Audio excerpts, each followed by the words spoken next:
IAS సుపుత్రుడు car డ్రైవర్ని ఎందుకు చంపాడు అనేది హాట్ టాపిక్గా మారింది. కర్త ఎవరో తెలిసిపోయింది. కారణం ఏంటో పోలీసులు క్లారిటీ ఇచ్చారు.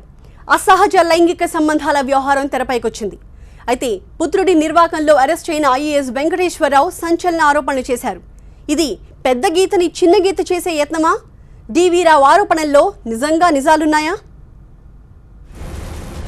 హైదరాబాద్లో సంచలనం రేపిన కారు డ్రైవర్ నాగరాజు మర్డర్ కేసులో మిస్టరీ వీడింది. ప్రధాన నిందితుడు సాయి వెంకట్ సుకృత్, అతని తండ్రి ఐఏఎస్ ధరావత్ వెంకటేశ్వరరావు అరెస్టులను కన్ఫర్మ్ చేశారు పోలీసులు.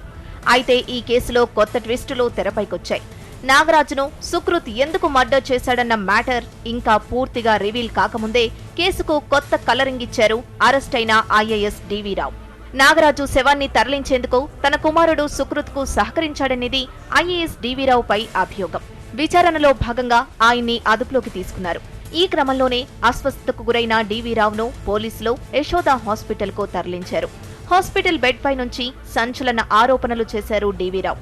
తన కుమారుడి ఇన్వాల్వ్మెంట్ ఉందని తెలియగానే తనంతట తాను అతన్ని పోలీసులకు సరెండర్ చేశానన్నారు డివిరావు.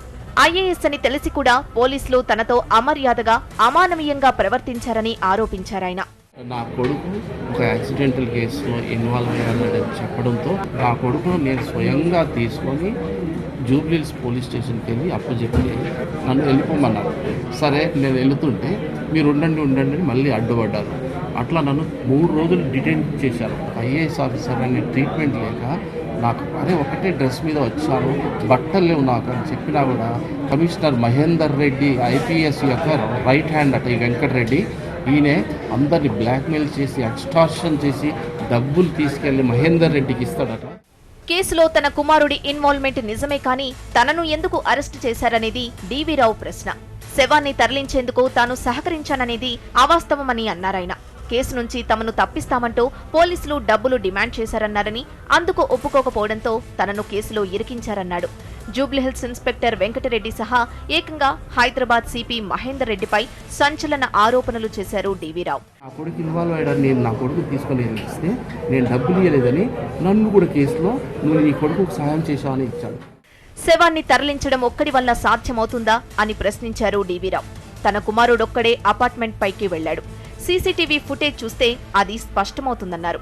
పోలీసులు తనపై మోపిన అభియోగాల్లో నిజానిజాలేంటో అంతా గ్రహించాలని కోరారాయన. ఆ ఫుటేజ్ నేను చూసిన తర్వాత నాకు తెలిసింది ఏంటంటే నా కొడుకు ఒక్కడే పైకి ఎక్కాడు. ఏమండి, ఎవడైనా తండ్రి కొడుకును శవం తీసుకురాని పంపిస్తాడా అండి? ఒకటి ఆలోచించండి, ఇది కామన్ సెన్స్. ఒకవేళ పంపించాడే అనుకోండి, ఒక శవాన్ని ఒక కొడుకు 18 ఏళ్ల కొడుకు శవాన్ని లేపుకొస్తాడా అండి? శవాన్ని లేపాలంటే కనీసం 3 నుంచి 4, 5 మనుషులు కావాలి. మరి కొడుకు ఒక్కడే పైన వెళ్ళాడు. మరి ఆ కొడుకును ఒక్కడి పంపించి శవాన్ని భుజాన్ని వేసుకొని భేతాళు లెక్క రారా నాయనా అని ఒక తండ్రి పంపిస్తాడా అండి? నేను పంపించానని నా మీద ఆరోపణ పెట్టారు. ఇన్స్పెక్టర్ వెంకటరెడ్డి, సిపి మహేందర్ రెడ్డిల అవినీతి బాగోతంపై డిపార్ట్మెంట్లో కొందరు తనకు చెప్పారన్నారు. నెలకు 75 లక్షల మామూళ్లు దండుకుంటున్న వైనంపై విచారణ జరిపించాలన్నారు. కరప్షన్ ఎంతగా ఇన్వాల్వ్ అయిపోయింది.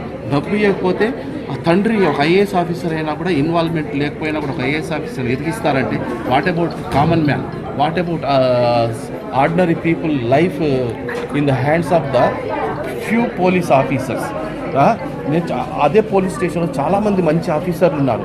వాళ్ళు ఏమన్నారంటే, సార్ ఈ చాలా నటోరియస్ ఈయన ఎవడైనా పోలీస్ స్టేషన్ కర్మకాలి వస్తే వాడికి నాశనం అయిపోతాడు సార్. ఈ పోలీస్ స్టేషన్కు 75 లక్షలు వస్తుందట నెలకు. మామూలు నెలకు 75 లక్షలు వస్తాయని చెప్పారు. కేసు మాఫీకి డబ్బులివ్వడానికి అంగీకరించలేదని, తనను కేసులో ఇరికించారని పదే ఆరోపించారు డివిరావు. 7093004945 నెంబరున్న తన ఫోన్ కాల్ డేటాను పరిశీలిస్తే తనను ఎవరెవరు డబ్బులు డిమాండ్ చేశారో బయటపడుతుందన్నారు. నా టెలిఫోన్లో కూడా వాళ్ళకు కొంతమంది మీడియా గైస్ కాల్ చేశారు. మీరు తొందరగా మనీ అరేంజ్ చేసుకోండి, మిమ్మల్ని మీ పిల్లలకి ఏం కాకుండా చూస్తామని చెప్పి మనీ అరేంజ్ చేసుకోండి అని చెప్పారు. నా టెలిఫోన్ నెంబర్ 7090304945. ఆ ఫోన్లో చాలా కాల్స్ వచ్చాయి. దాన్ని మీరు ఎవరైనా సిబిఐ కానీ ఎవరైనా సరే ఎంక్వైరీ చేసి చూస్తే ఎవరు వాళ్ళు ఎందుకు కాల్ చేశారు, ఏం బార్గెనింగ్ జరిగిందనేది కూడా ఉంటుంది. కొందరు పోలీసులు తన పట్ల ప్రవర్తించిన తీరు ఐఏఎస్ హోదాకే అవమానమన్నారు డీవీరావు. తాను తప్పు చేసినట్టు సైంటిఫిక్ ఆధారాలతో నిరూపిస్తే ఏ శిక్షకైనా తాను సిద్ధమన్నారాయన. రాంగ్ఫుల్గా డిటైన్ చేసి రూమ్లో పెట్టి తాళం వేశారు. ఒక ఐఏఎస్ ఆఫీసర్ పరిస్థితి ఇలా ఉంటే ఇంకా సామాన్య మానవుడి పరిస్థితి ఏంటి? ప్రతి ఒక్క పౌరుడు ఈ విషయంలో, ప్రతి ఒక్క ఎంక్వైరీ సంస్థ, భారతదేశంలో ఉన్న ప్రతి ఒక్క ఎంక్వైరీ సంస్థ విచారించండి. మా తప్పు ఉంటే మమ్మల్ని శిక్షించండి. కానీ ఒక ఐఏఎస్ ఆఫీసర్ ఒక మర్డర్ కేసులో ఇన్వాల్వ్ అయ్యాడంటే ఆ ఐఏఎస్ హోదాకు అవమానం. ఆ అవమానం నాకొద్దు. నేను అలాంటి హోదాకు అవమానం చేసేటట్టయితే నాకు పదవే వద్దు. ఇవి అరెస్ట్ అయిన ఐఏఎస్ వెంకటేశ్వరరావు ఆరోపణలు. మరి ఆయన ఆరోపణల్లో నిజముందా, లేక పెద్ద గీతను చిన్న గీతగా మార్చే యత్నమా? నిజాలేంటో కానీ డీవీరావు ఆరోపణలు ఇటు పబ్లిక్ లో అటు ఖాకీవనంలో కలకలం రేపాయి. డీవీరావు ఆరోపణలు సరే, మరి పోలీసుల వర్షన్ ఏంటి? మార్చి 17న నాగరాజు హత్య జరిగింది. ఇంటికి పారిపోయిన సుకృత్ మళ్లీ స్పాట్కి వచ్చాడు. ఇది సీసీటీవీలో రికార్డ్ అయింది. అతను ఒక్కడే వచ్చాడా, లేక డాడీ కూడా తోడుగా అండనిచ్చాడా?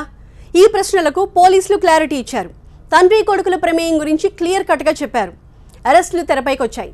కానీ ఇంతలోనే డీవీరావు ఆరోపణలు సంచలనం రేపాయి. కేసు మాఫీ గురించి ఖాకీలు డబ్బు డిమాండ్ చేయడం నిజమేనా? అరెస్ట్ అయిన ఐఏఎస్ డీవీరావు సంచలన ఆరోపణలపై పోలీసుల వెర్షన్ ఏంటి? యూసుఫ్గూడ కళ్యాణి అపార్ట్మెంట్ టెర్రస్ పై కార్ డ్రైవర్ నాగరాజు హత్య జరిగింది. సీసీటీవీలో నాగరాజు, సుకృత్ విజువల్స్ స్పష్టంగా రికార్డయ్యాయి. శవాన్ని తరలించే క్రమంలో అపార్ట్మెంట్ వాసులు సుకృత్ను అడ్డుకోవటం కూడా స్పష్టమైంది. నాగరాజు హత్యకు అసహజ లైంగిక సంబంధమే కారణమని ప్రాథమికంగా తేల్చారు పోలీసులు. వీళ్లకు ఆ అపార్ట్మెంట్తో ఉన్న పరిచయంతో స్ట్రేట్ అవే ఈ ఇద్దరు కూడా టెర్రస్ పైకి వెళ్ళి లిక్కర్ కన్జ్యూమ్ చేశారు. లిక్కర్ కన్జ్యూమ్ చేసిన తర్వాత వాళ్ళ మధ్య కొంత గొడవ జరిగింది. నాగరాజు ఇతనితో మిస్బిహేవ్ చేయడము, హోమోసెక్స్ గురించి కొంత మిస్బిహేవ్ చేసిన సందర్భంలో అతనికి కొద్దిగా గొడవ జరిగింది. ఆ గొడవలో ఆ పక్కన ఇటుకతో ఇతన్ని కొట్టగానే ఇతడు ఈ డిసీజులో నాగరాజు అన్కాన్షియస్ పడిపోయాడు. నేరానికి పాల్పడిన వాళ్లే కాదు, నేరానికి సహకరించే వాళ్లు, నేరాన్ని కప్పిపెట్టేందుకు ప్రయత్నించే వాళ్లు కూడా చట్టం దృష్టిలో నిందితులే. నాగరాజు శవాన్ని గుట్టుతప్పుడు కాకుండా తరలించే యత్నంలో సుకృత్ తండ్రి ఐఏఎస్ వెంకటేశ్వరరావు పాత్ర ఉందని కూడా పోలీసులు క్లారిటీ ఇచ్చారు. డీవీరావు తనంతట తానుగా పిఎస్కొచ్చారు. జరిగిన విషయాన్ని చెప్పకుండా పిట్టకథ వినిపించారనేది కాకిల వెర్షన్.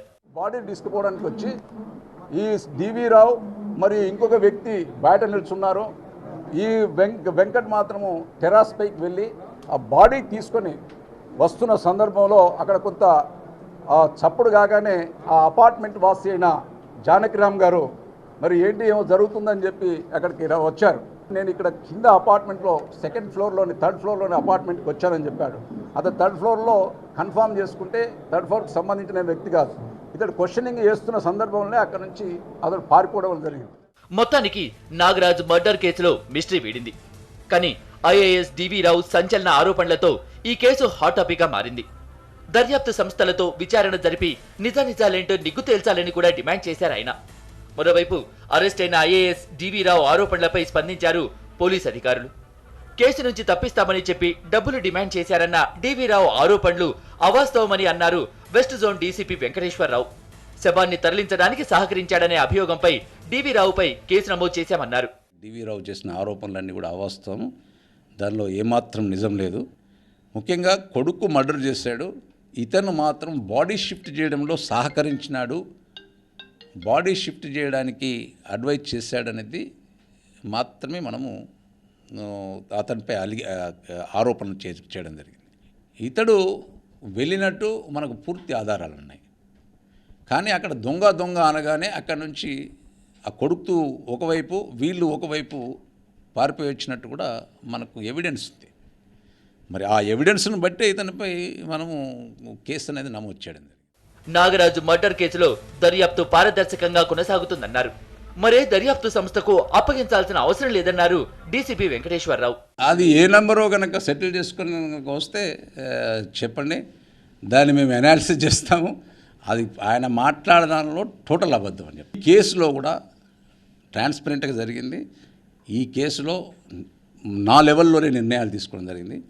సిపి గారు కూడా దీని మీద ప్రత్యేకంగా చెప్పలేదు, ఇది చేయండి అది చేయండి అని చెప్పలేదు. ఇది మా లెవెల్లోనే నిర్ణయం ఇన్స్పెక్టర్ మేమే నిర్ణయాలు తీసుకున్నాం. తన ఫోన్ కాల్స్ను పరిశీలిస్తే తనను ఎవరెవరు డబ్బులు డిమాండ్ చేశారో తేలుతుందన్నారు డివి రావు. అయితే ఈ ఆరోపణలను కొట్టిపారేశారు పోలీసులు. అయినా డివి రావు కాల్ డేటాపై విచారణ జరుపుతామన్నారు. ఓవైపు డివి రావు ఆరోపణలు, మరోవైపు కాకిలా క్లారిఫికేషన్. సరే, మృతుడు నాగరాజు కుటుంబం పరిస్థితి ఏంటి?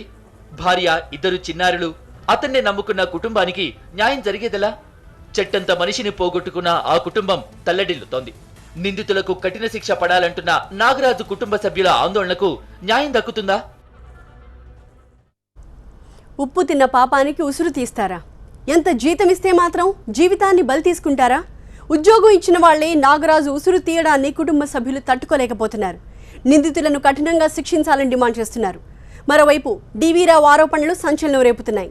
అయితే ఈ ఆరోపణల్లో పస మసకబారేలా ఆయన గత చరిత్ర కూడా కలకలం రేపుతోంది. DV Rao, Dharavath Venkateswararao IAS, agriculture cooperative సొసైటీలో జాయింట్ డైరెక్టర్. ప్రభుత్వ ఉద్యోగిగా పేద ప్రజల సంక్షేమానికి ఎంతో కృషి చేస్తున్నట్లు చెప్పారాయన. అయితే ఆయన ట్రాక్ రికార్డులో అవినీతి మరకలున్నాయి. విశాఖలో ఆర్డీఓగా విధులు నిర్వహించిన టైంలో అవినీతిపై ఏసీబీ కేసు కూడా నమోదైంది. కోట్ల రూపాయల ఆస్తులను భార్య పేరిట, బంధువుల పేరిట బదలాయించారనే అభియోగాలున్నాయి. ఎగ్జాక్ట్లీ ఆ టైంలోనే భార్యతో విడాకులు తీసుకున్నారు. అవినీతి ఆస్తుల కేసు నుంచి తప్పించుకునేందుకే డివోర్స్ తీసుకున్నారనే ప్రచారం ఉంది. లీగల్ గా విడిపోయి వేరువేరు నివసిస్తున్న ఇద్దరు భార్యాభర్తల బంధాన్ని కొనసాగిస్తున్నారని పోలీసులు ప్రెస్ మీట్ లో స్పష్టం చేశారు. బేసికల్లీ వీళ్ళ ఇద్దరికి లీగల్లీ డైవర్స్ అయింది.